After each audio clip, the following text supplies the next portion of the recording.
రాలా కూర్చో చెంగయ్య.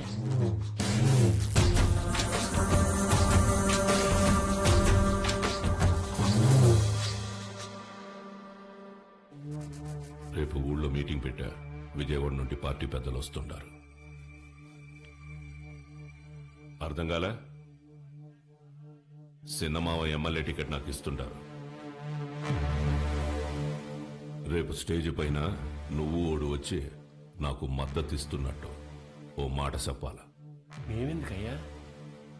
కదా మీరు శుద్ధ దండగా నేను చెప్పినా అయినా పరాలా తోల్కరమని పార్టీ వాళ్ళు చెప్పుండారు. బాబు పూజ పూర్తయింది, మీరు వెళ్ళి కాలు